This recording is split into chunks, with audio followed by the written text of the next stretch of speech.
Thank you very much for everybody being here. I'd like to start by presenting the colors.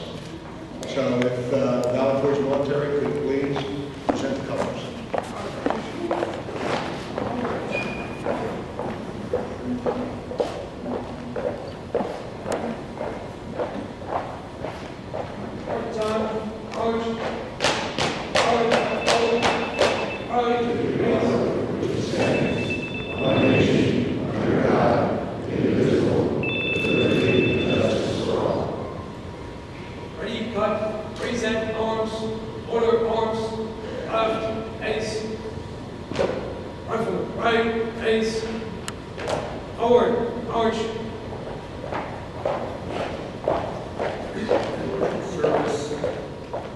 Bless those who serve in the Army, Navy, Marines, Air Force, and Coast Guard as they perform the duties of their calling.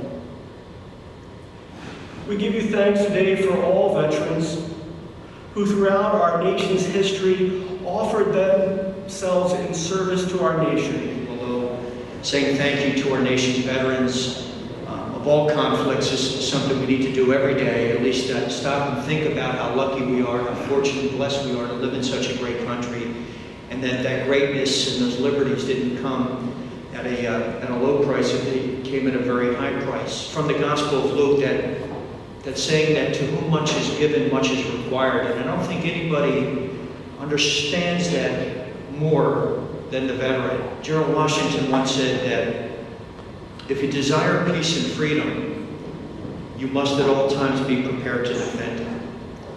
And men and women from Pennsylvania have, from the first Revolutionary War in this country and every conflict since, have served. And they've served in many ways. Something, the greatest tragedy, he said, would be in being forgotten, in having their service forgotten. And that's why it's so important that we gather in schools and we gather in public places on days, Veterans Day, Memorial Day, the 4th of July, to say thank you for what you did. Thank you for what you continue to do. We haven't forgotten, we remember that, and we recognize that in as blessed a country we're privileged to live in, and that came at a steep price, and you paid that price, and we say thank you for it.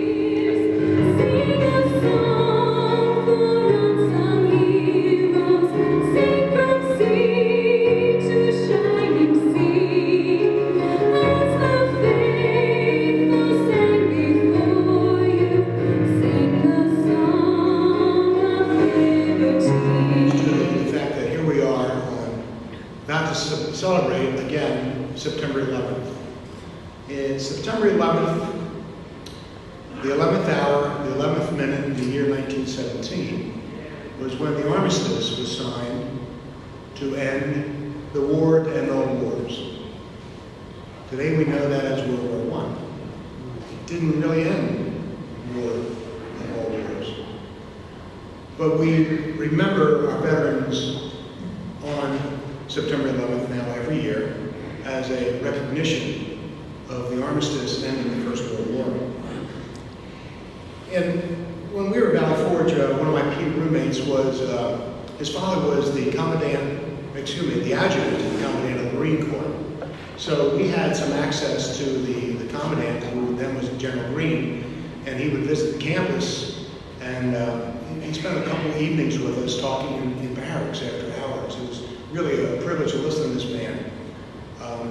He was the soldier's soldier, just an incredible individual. But he made the comment one time that stuck with me, and he said, every generation of Americans has had to fight for our freedom. And every generation of Americans will continue to have to fight to preserve our freedoms.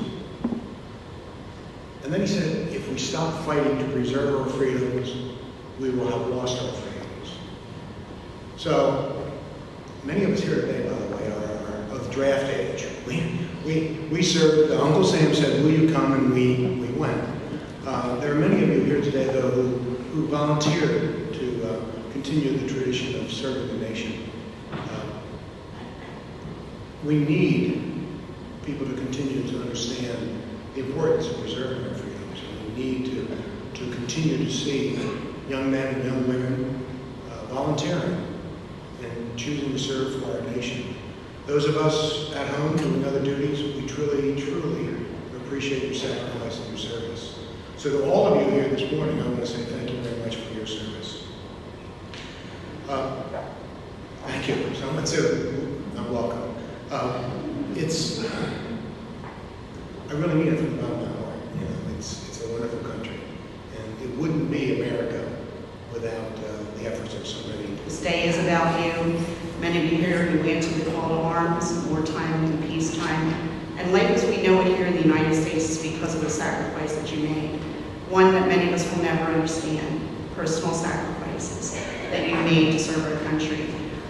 It's a debt of gratitude we all owe you, taking time this morning to honor you and recognize your service to the country. One of my biggest role models in my life growing up was my late grandfather.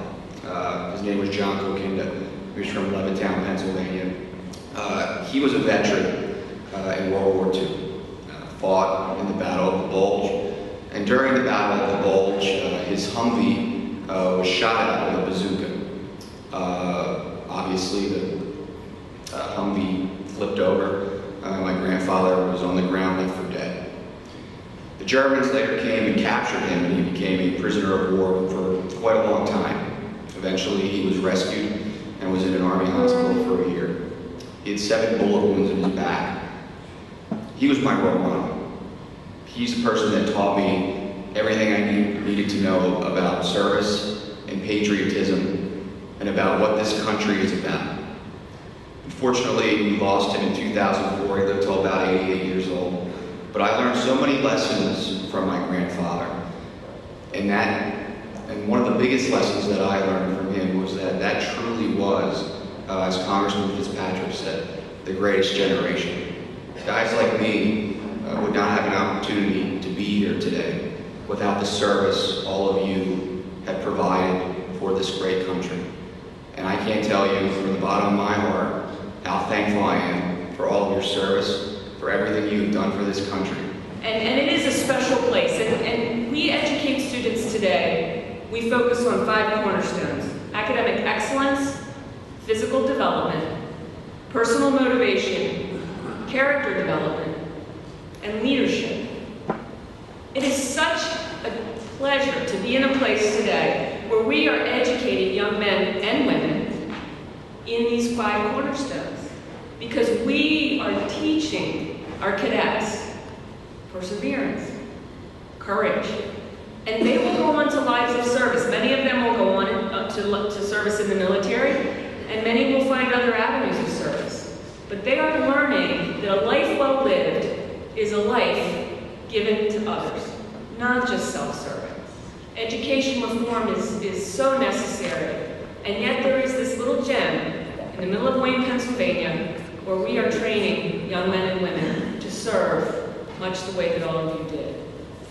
We're very proud of our distinguished alumni. You've probably heard that General Schwarzkopf is an alum. We've had other, Admiral Roughhead, J.D. Salinger, but we're really proud of one of our best alums, and that is Senator Bob Mensch, class of '65 college. It's men like Senator Mensch that make Valley Forge the legacy continue. He told me a good story that I asked him this morning, how did he end up there? And he went on a band scholarship. He had a good experience. And again, the legacy. The senator also mentioned the fact that through his effort, he didn't say it was through his efforts, but through his efforts, he worked tirelessly to get Act 29 passed, and that was the act that did name Valley Forge as the military college of Pennsylvania.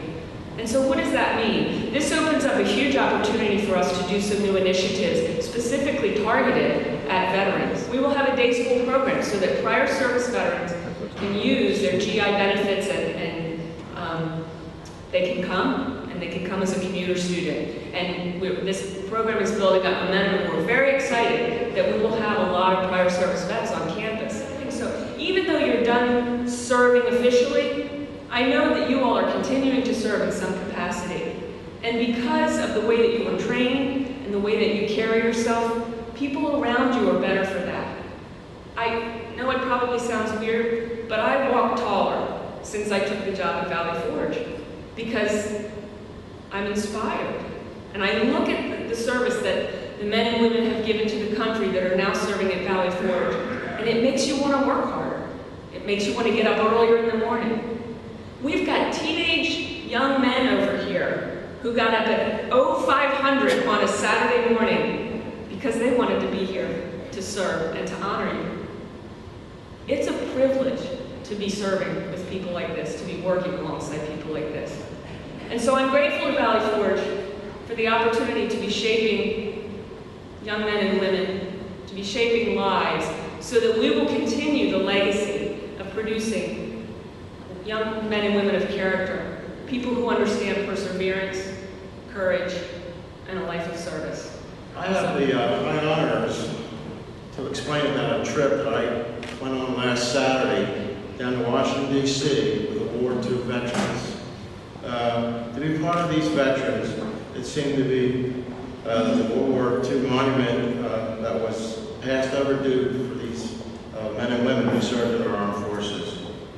I want to thank Honor Flight and the American Legion Department of Pennsylvania that provided several buses for these veterans and their guardians at no cost to them to spend the whole day in D.C. I'm a 14-year Army veteran, deployed to Iraq in 2004 doing convoy security operations.